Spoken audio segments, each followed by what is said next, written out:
Magandang umaga mga kapamuso. Yes. Yan, bago po ako mag-start, may isa po akong tanong.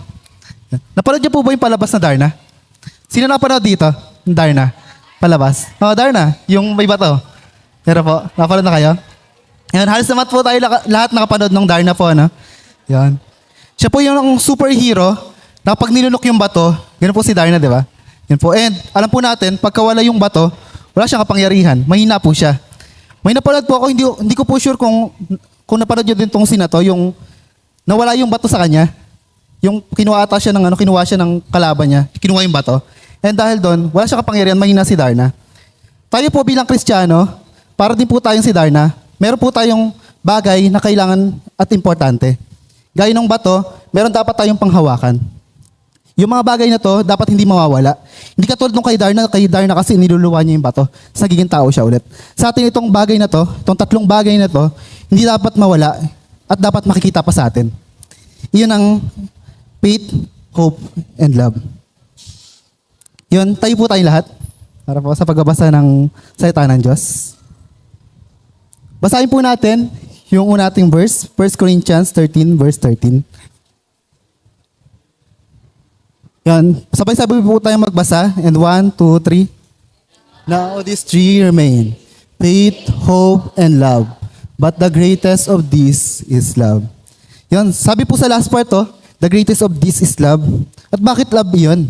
Sabi po sa sa 1 Corinthians 13 verse 8, yung verse 8 po na nauna rito. Yung verses na nauna rito. Sabi po doon, love never fails. Ang pag-ibig daw, hindi daw natatapos. Basahin po natin yung Tagalog, buuin po natin yung verse na to. Basahin po natin yung Tagalog. Next. Yung yung pagsasalita natin ng wika, yung pagtuturo natin ng ebanghelyo, mawala yan. Lalo na pag nakasama natin ng Panginoon. Sa second coming, alam natin yan, na pag dumating ang si Lord, hindi natin kailangan ng mga yon. Pero ang pag-ibig, mananatili yan. Dahil God Himself is love. Sabi sa 1 John 4 verse 8, whoever does not love, does not know God, because God is love. Tara po, let's pray. Father Lord, maraming salamat po, Panginoon Lord God Ama, sa araw na to, Panginoon Lord. Maraming salamat, Lord, dahil palagi po naming naranasan, Panginoon Lord, yung pag-ibig mo walang hanggan, Panginoon Lord. Maraming salamat, Lord, dahil, Lord, patuloy niyo po kami inaabot sa pamagitan ng pag-ibig na to, Panginoon Lord. At dahil din po sa pag-ibig mo, Panginoon Lord, natututo po kaming umibig din, Panginoon Lord. Kaya, Lord, patuloy niyo po kaming gabayan, Lord. Give us wisdom, Lord God Ama, sa umagang ito, sa aming mapakinggan, Panginoon Lord. Tago niyo po ako sa inyong lakiran, Panginoon Lord. At nawa, Lord God, Ikaw, Lord, na makita sa akin, Panginoon Lord. Gabayan niyo po kami, lalo po sa mga makikinig. Isa buhay po namin ito. In Jesus' name we pray. Amen. Maaari na po tayong umupo. Yan. Kwento lang po ako bago po ako magpatuloy. Yung kwento lang po ako ng konting istorya. Yun na pasadahan na rin po ako ni Pastor Adel. Nanggaling po ako sa KKK. And yun po, February 11, 2018, tumanggap po ako kay Jesus Christ. Tinanggap ko siya bilang Panginoon at tagapagligtas. February 11, 2018. And February, alam po natin, Love Month po siya. And yung program po nun, Love Month Fellowship siya. Sa panguna po ni Pastora Jehan. Hindi ko na po maalala yung title kung anong pong Love Month Fellowship nun. Basta, yung pwesto ko po, nandito ako banda. Doon ako pwesto. Tapos katabi ko, yung nililigawan ko. Yun. Yun. Dahil nakakatuwa yung time na yun kasi kinikilig ako, ganun. Pero, it fails. Yun. Yung ligawan namin nawala, naglaho. Pero alam niyo guys, merong pag-ibig na naranasan ko na hindi nawala. Simula nung tinanggap ko si Jesus Christ. Ayun yung pagmamahal niya sa akin. Yung pagmamahal ni Lord sa akin. Kahit na nagkakasala ako, bumabagsak, patuloy ako minahal ni Lord. Andito ako ngayon sa harapan niyo, nakatayo, nagkapatotoo sa kabutihan at pagmamahal niya sa akin. Palakpakan natin, Panginoon. Fast forward, di pa ako tapos. Sorry po, medyo mahaba yung kwento ko. Yan. Habang po tumatagal ako bilang Kristiyano, natuto po ako kung paano yung mga takbo nating mga Kristiyano. At naranasan ko po at napakinggan, nabasa sa Bible, yung mga spiritual gifts po. Yung nabasa ko siya, lalo na yung sa 1 Corinthians 12. Yung verse po natin ngayon, yung chapter po na pag-aaral natin ngayon is chapter 13, 1 Corinthians 13. And sa and dahil po doon, nangarap din po ako magkaroon ng mga spiritual gifts. Nangarap po ako na magkaroon ng speaking in tongues, visions, etc. And okay lang naman po yun. Okay lang naman tayo ng mga spiritual gifts. Dahil galing naman kay Lord yan. Pero, tandaan natin, yung paalala ni Pablo sa mga taga-Korinto, gayon din po sa ating mga nakikinig. Sabi, kung titignan po natin yung 1 Corinthians 13, lahat po ito, mababasa natin tungkol sa love. Kung babasahin natin chapter 12 to 14, tungkol ito sa spiritual gifts, yun, and nagtataka tayo bakit isiningit kaya ni Pablo sa gitna yung love. Which is yung chapter 13. Para maisip na pa rin ng mga taga-Korinto at nating mga tao na nakikinig na lahat dapat ng ginagawa natin ay mayroong pag-ibig. Basahin po natin yung verse 1 to 3 ng chapter ng ating verse na yun. Sabi po dito, makapagsalita man ako sa mga wika ng mga tao at mga anghel, kung wala naman akong pag-ibig, para lamang akong kampanang umaalingaw o pompyang na kumakalampag. Wait po, balik po ulit. Yan, kumakalampag. Sabi po dito, kahit daw makapagsalita daw tayo ng mga wika, para lang daw tayong mga kampanang kumakalampag. Ito may drumstick po rito eh. Para daw po tayong ganito. Yun. Sorry po. Expected ko na po magugulat kayo. Yun po. Narinig po natin yung parang ganito lang daw po tayo. Na kahit nakapagsalita tayo ng wika, pero wala tayong pagmamahal.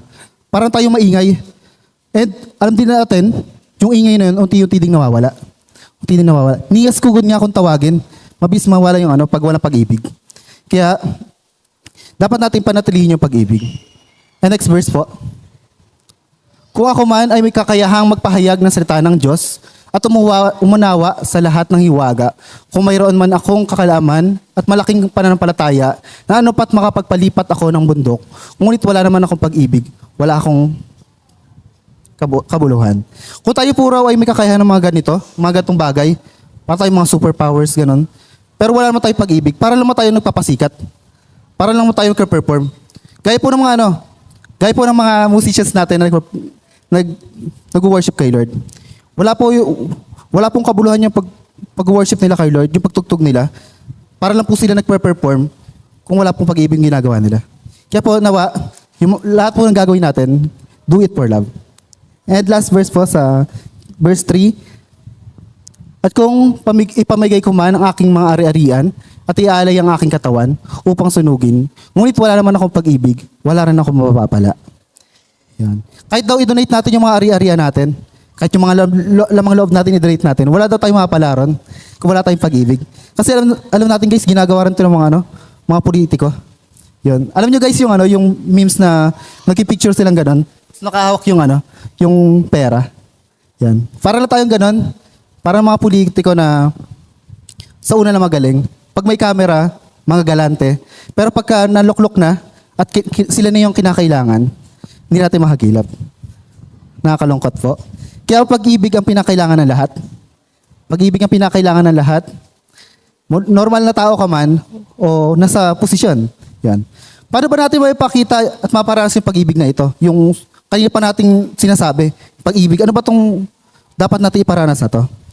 Sa mga susunod na verses, ito yung pinakasikat na verses lalo na pag February.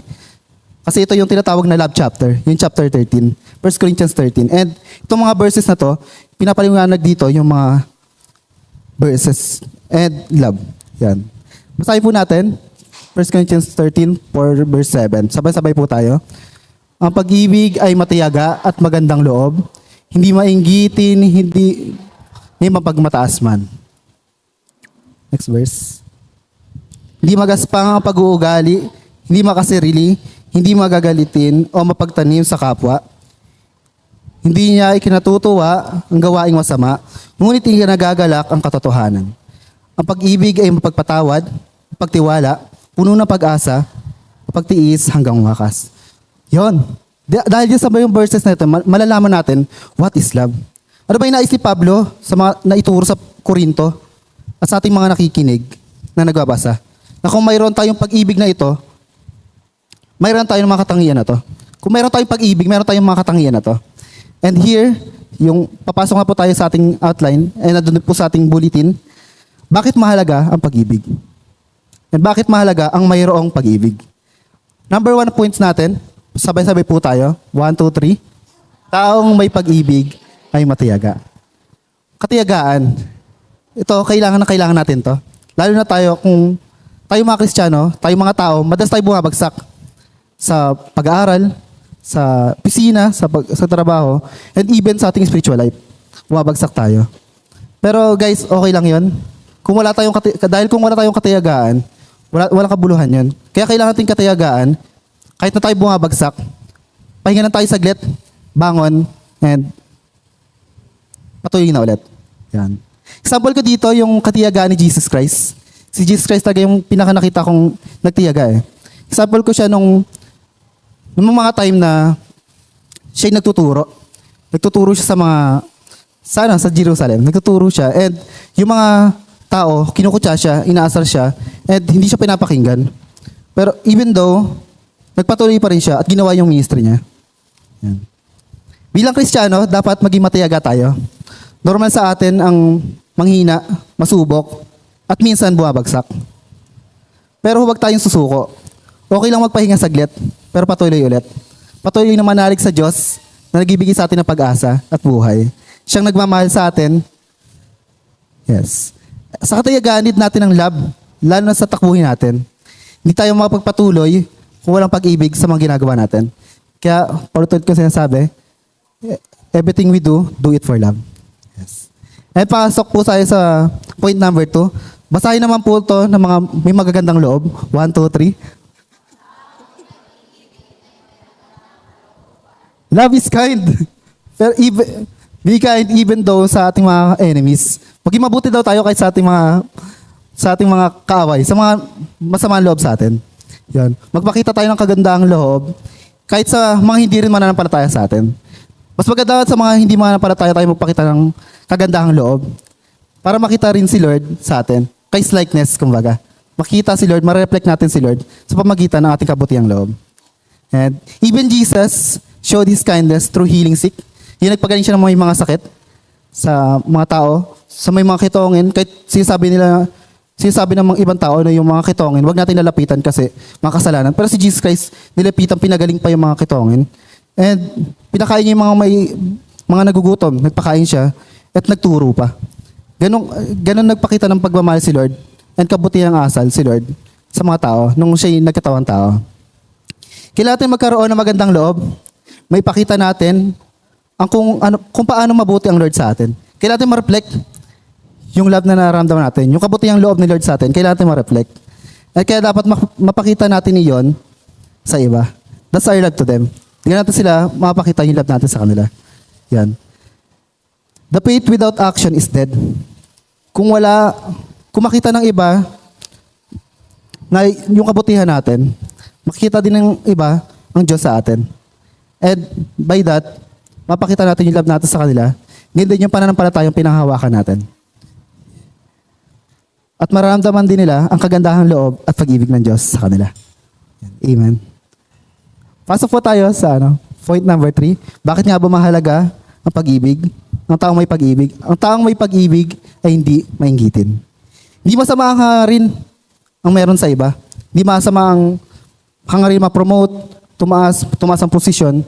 Pero kung ang motivation natin ay yung inggit, ang manghila ng iba, hindi. Maling-mali po yan.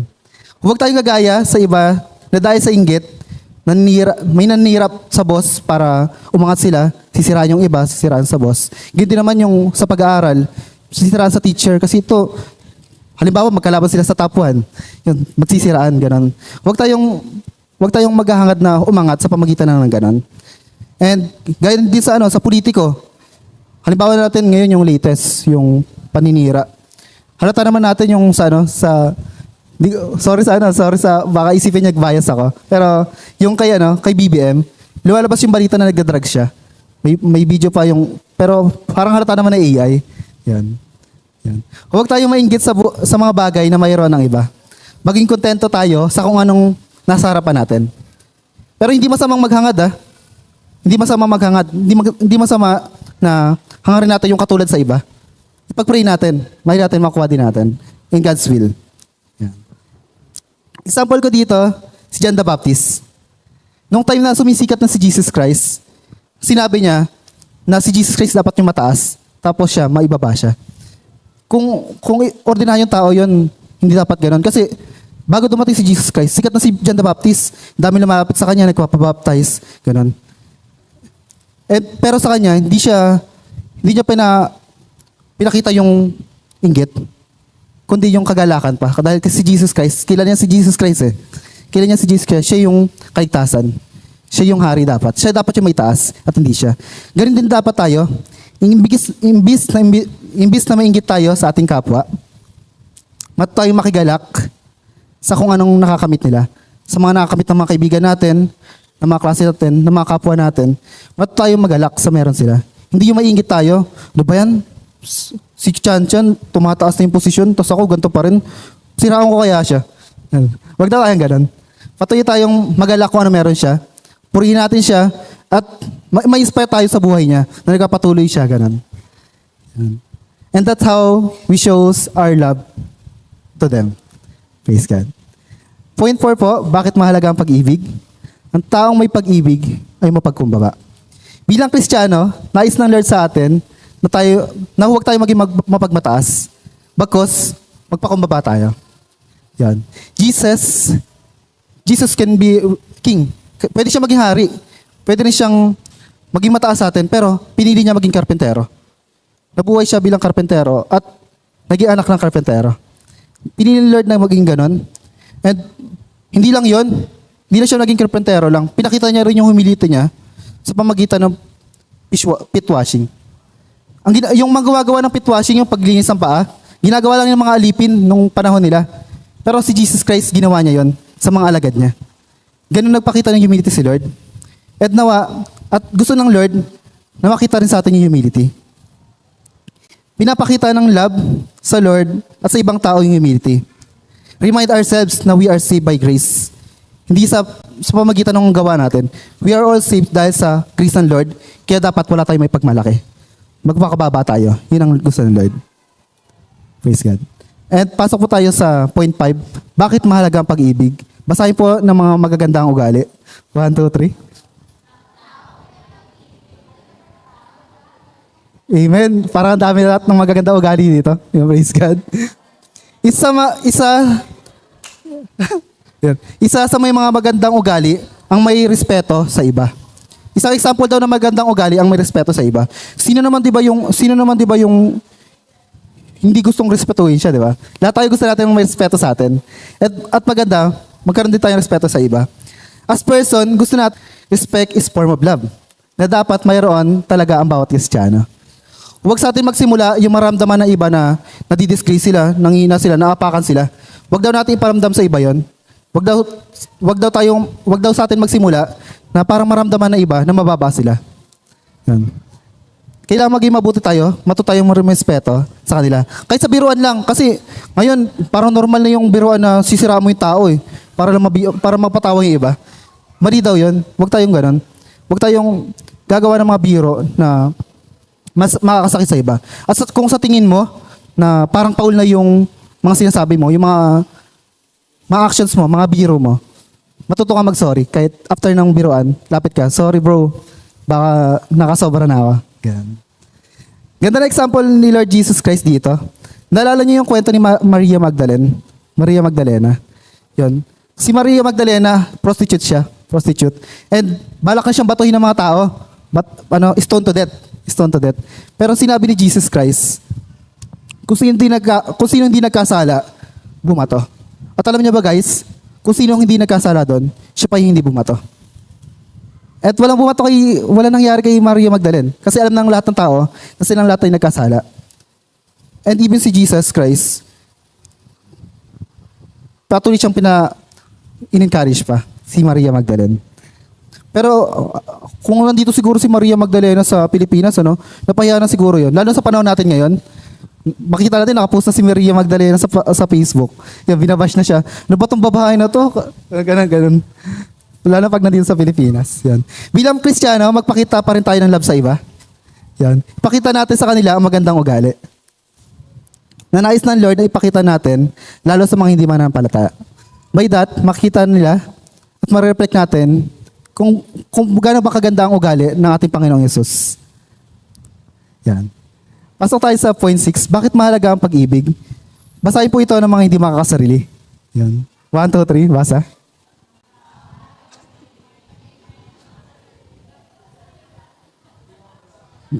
Parang humina, parang lahat ata makasarili dito.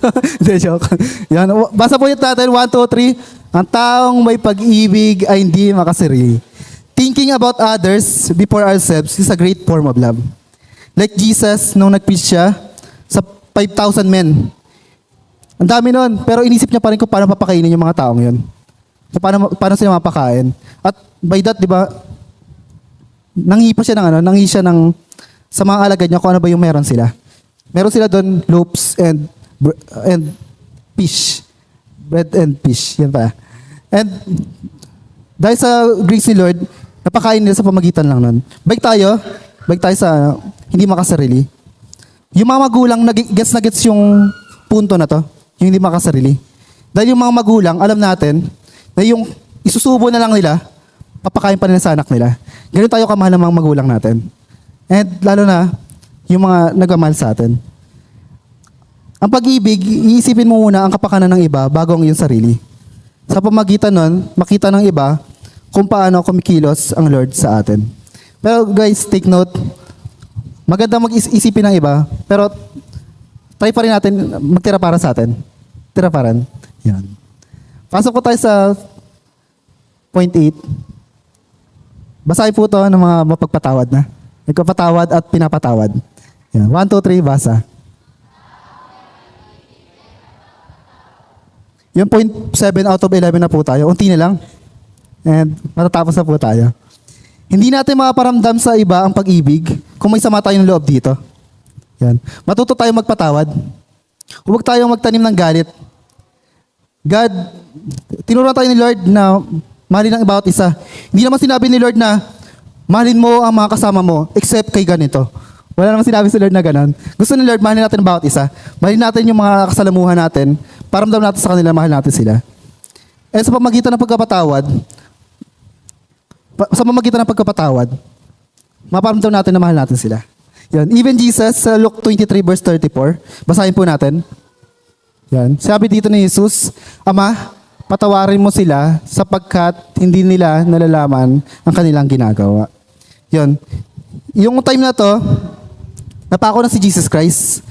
Alam mo yun, binugbog na siya, dinuraan, pinalipusta, pero yung prayer ni Lord to, itong prayer na to, ang mapatawarin mo sila sapagkat hindi nila nalalaman ang kanilang ginagawa.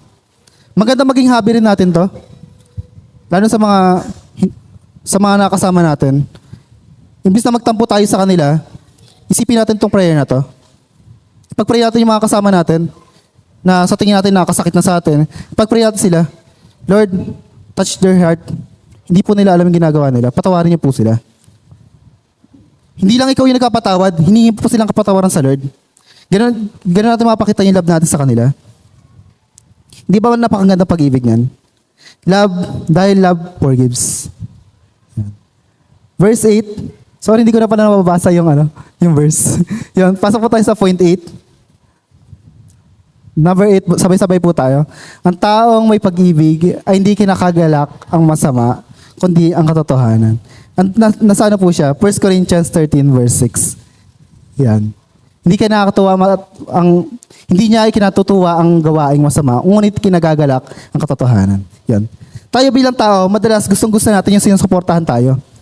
Minsan kahit na mali tayo, gusto natin yung supported sa atin, yung maganda sa pandinig. Yan. Kaya maraming churches yung lumalaki kasi yung mga member doon, gusto nila, sinasabi ni pastor yung mga narinig nila. Ulit. Gusto nila yung mga narinig nila, gusto nilang marinig, yun lang yung sinasabi ng pastor nila. Kaya dumadami ibang churches. Yun, nakakalungkot kasi hindi na nasasabi yung katotohanan. Nasusuportahan lang sila. Example ko rito, si David. Nung nangalo niya siya kay Bathsheba. Yan. Si David, mahal na mahal siya ng Lord. Ano ba tawag sa kanya? Sinakalam ng tawag kay David? Man after God's own heart. Pero si David, nung ginawa niya yung pangalo niya, disiplina siya ng Lord. Hindi siya kinonsinti ng Lord. Kahit mahal kita, hindi kita konsintihin. Dahil yung nagmamahal, itatama ka niyan. Yun. Hindi siya kinonsinti ng Lord, dinisiplina siya. Yan. Kaya praise God pa rin sa mga taong nagtatama sa atin. Yan. Kung tayo kapag may nag-rebuke sa atin, evaluate muna natin yung sarili natin. Pag na-rebuke tayo, evaluate natin. Baka mamaya, yung sinasabi niya, tama naman pala.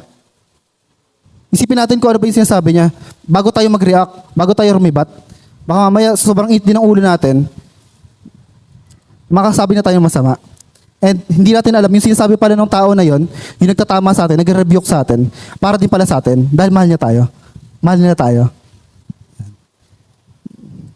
Kung mahal tayo ng kasama natin, kaibigan natin, kapamilya, o karelasyon, itatama ka niyan sa kamalian natin. Dahil ang nagmamahal ay nagtatama. Yan. Amen? Yan. Bakit mahalaga ang pag-ibig? Point 9 tayo. Basahin po ito ng mga nagtitiwala. 1, 2, 3. 1 Corinthians 13 verse 7, sabi dito, ang pag-ibig ay papagpatawad. Next, papagtiwala. Yan. Walang tumatagal na relasyon kung wala ang pagtitiwala. Selos dito, selos dyan. Kung wala pagtitiwala, matatapos ka agad ang relasyon. Kaya kailangan matuto tayo magtiwala. Yan. Hindi ka naman siguro kakaibaganin o makipagrelasyon sa yung tao kung hindi mo nakuha yung tiwala nito o hindi mo pinagkatiwala yung tao na to. Yan. Kaya dapat alagaan din natin yung tiwala na pinagkaloob sa atin. Yan. Example ko rito, yung tiwala binigay ni Ananias kay Lord. Kailan yung si Ananias? Yung nagpagaling kay Saulo. Yan. Pinagkatiwalaan siya ni Lord. Nagkatiwala pala siya kay Lord. Mali. Nagtiwala siya kay Lord nung pinagaling niya si Saulo. Isipin nyo guys, kasi nung time na to si Saulo, pumapatay siya ng mga Kristiyano. Lahat ng sumusunod kay Kristo, pinapatay niya. And gusto ni Lord na si Ananias pagaling si Saulo sa pagkabulag. Yun. Pero dahil mahal din ni Ananias si Lord at nagtitiwala siya rito, sinunod niya si Saulo. Ay, sinunod niya si Lord. At ngayon si Saulo, na ngayon ay tinatawag nating Pablo, siya na yung naging greatest evangelist, missionary sa Bible.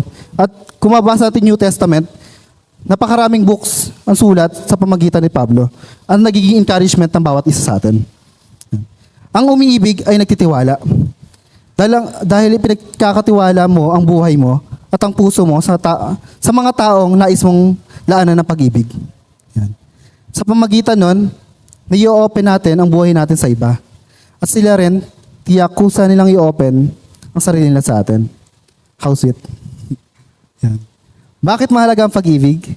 Pasok tayo sa point 10. Ang taong may pag-ibig ay may pag-asa. Yan. Basahin natin chapter verse 7. 1 Corinthians 13 verse 7. Pa-flash. Yan. Ang pag-ibig ay puno ng pag-asa. Yun. Papasok ba tayo sa pag-ibig, sa relasyon kung sa tingin natin walang pag-asa? Sa tingin natin hopeless tayo. Pero parang nakakatakot naman yun, di ba? Para tayong hopeless romantic. Kumbaga, sa mga palabas. Mga hopeless romantic. Yan. Ang pag-ibig ay puno ng pag-asa. Best example ko rito, yung pag-ibig syempre ni Lord sa atin. Yan. Nagpapatibay ng loob sa atin at sa panampalataya natin, sa pamagitan ng kanyang salita. Kaya patuloy tayong manalig sa word ni Lord. Pangawakan natin to at yun ang magbibigay pag-asa sa atin. Bilang aplikasyon natin, maganda, yung hope na naranasan natin, iparanasan din natin sa iba. Di ba naranasan natin yung hope sa pamagitan ng salita ng Lord? At maganda, yung salita ng Lord, iparanasan natin iba. I-share natin. By simply sharing the gospel sa Facebook. Mga verses. Pwede natin i-share sa Facebook. Mga nakita natin verses. Kaya yung devotion natin ngayong araw, i-type natin, i-post natin sa Facebook. Maganda na siya, makakabot na siya, makapagbigay na siya ng pag-asa sa iba. Kwento lang po ako. Yan. Another kwento na naman. Yan. Nung second year college po ako, 2022 ata to, 2021. Yan. May nag-chat po sa akin. Kaklase ko siya ng junior high. Yan. Kaibigan ko siya dati. And nag-chat po siya sa akin. Nung that time, problemado po siya. And ang sabi niya sa akin, Jomer, chinat kita kasi napansin ko, yung mga posts mo sa Facebook, puro tungkol sa gospel, ganun. And sabi niya, may problema daw siya. Baka pwede daw makatulong. And natuwa ako kasi nagtiwala siya sa akin. Nagtiwala siya sa akin, pinagkatiwala niya yung life niya sa akin. Pinayuhan ko siya. And yung mga hindi ko alam, dinulog ko kay Ate Jehan kasi si Ate Jehan, that time, di pa naman ako ganun kalago. Bago-bago pa lang Kristiyano, noong 2021. And si Ate Jehan yung mismong parang mentor ko, nag-mentor sa akin that time. Nagdulog ako kay Ate Jehan, yan. Hindi natin alam yung mga pinagdaraanan ng mga tao sa paligid natin. Pero simply as sharing verses, maaari tayong makabot. Yan.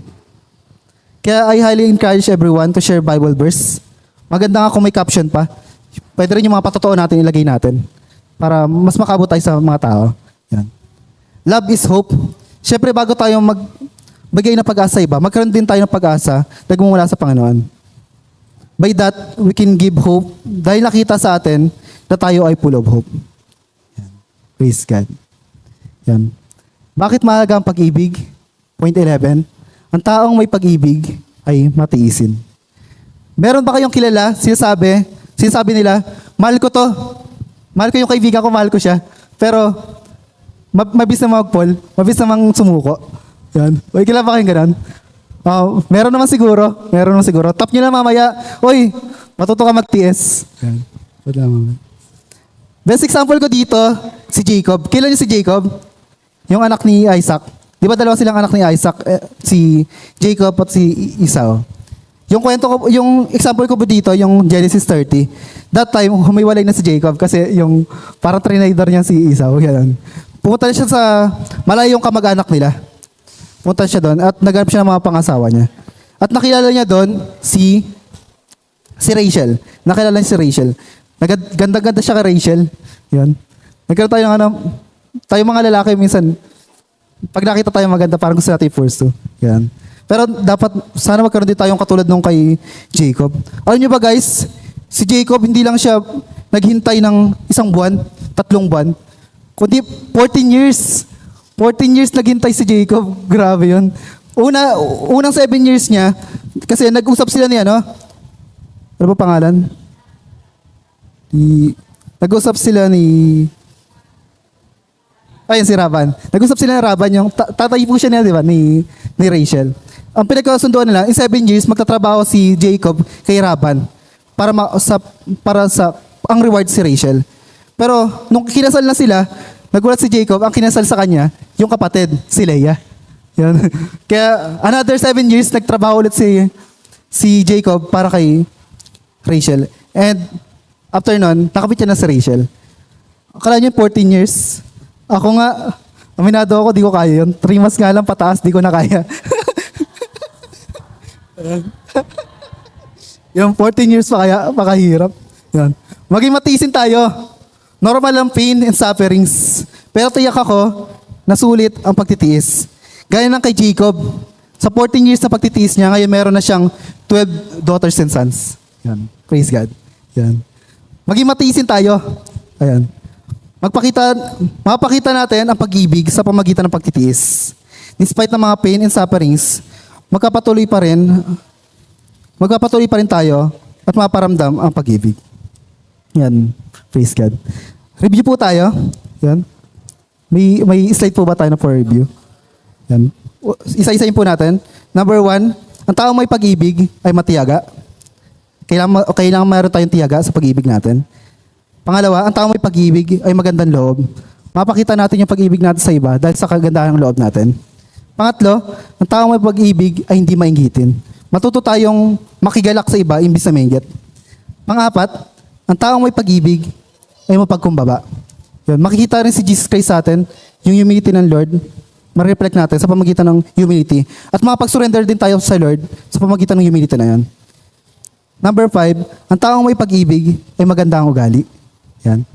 Number 6, ang taong may pag-ibig ay hindi makasarili. Iniisip muna iba, gaya ng mga magulang natin, iniisip muna iba. Number 7, ang taong may pag-ibig ay mapagpatawad. Kahit na patuloy tayo nasasaktan ng taon to, ng mga kasama natin, patuloy tayo magpatawad. Yes. Gaya ng pagkapatawad ni Lord sa atin. Number 8, ang taong may pag-ibig ay hindi na kinagagalak ang masama, kundi ang katotohanan. Yun, gusto pa rin natin yung tinatama tayo. Kahit na masakit sa atin, pagka inisip natin na para rin sa atin yun, maramdaman natin kung gaano tayo kamahal ng mga tao. And number 9, ang taong may pag-ibig ay may tiwala. Yan, patuloy tayong magtiwala. Patuloy tayong magtiwala sa mga taong nasa paligid natin. At tiyak magtitiwala din sila sa atin. At ang taong, pang-10, ang taong may pag-ibig ay may pag-asa. Yan, God is hope, kaya dapat sa atin din, maparamdam natin yung pag-ibig na may pag-asa. And lastly, number 11, ang taong may pag-ibig ay matiisin. Patuloy tayo magtiis kahit na marami tayong naranasang pagsubok, sakit, sufferings, matuto tayo magtiis. Dahil si Lord mismo nagtiis para rin sa atin nung niligtas niya tayo. Tayo po tayong lahat para basahin yung verse po natin. For conclusion, sabi po sa 1 John verse 14, 4 verse 19. Sikat po ito. Sabay-sabay po tayo. 1, 2, 3. We love because He first loved us. Hindi tayo makapagmamahal kundi dahil kay Lord. Dahil kay Lord nagmula yung pag-ibig. Hindi tayo makapagparamdam ng pagmamahal sa iba. Dahil sa Lord, si Lord mismo nagparamdam ng pagmamahal sa atin. Yan. Because God Himself is love. Sabi nga sa 1 John 4 verse 16, sabi dito, so we know and rely on the love of God for us. God is love. Whoever lives in love, lives in God, and God in them. Yan. Sa pamagitan ng pag-ibig, lahat tayo nawawalang sala. Gaya lang nung kanta rito, kanta kanina yung port song. Kagaya ng port song kanina, yung pinaliwanag nila, yung pinakita nilang port song, kinanta natin kanina, beautiful love. Kung gaano ka-beauty, kung gaano kaganda, yung pag-ibig ng Lord sa atin. Kung mabasa natin yung verses, yung verse ng kanta, sinabi doon, si Lord, nag-suffer siya eh. Lahat ginawa sa Kanya, pero patuloy siya nagmahal. Pinaramdam niya pa rin sa atin yung pagmahal sa atin.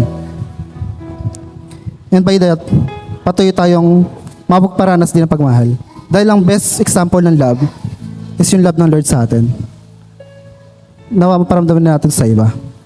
Tara po, sa pagkatapos, let us pray. Panginoon, maraming salamat Panginoon Lord God Ama sa araw na ito. Maraming salamat Lord God Ama sa iyong love na patuloy mong pinaparana sa amin, Panginoon Lord.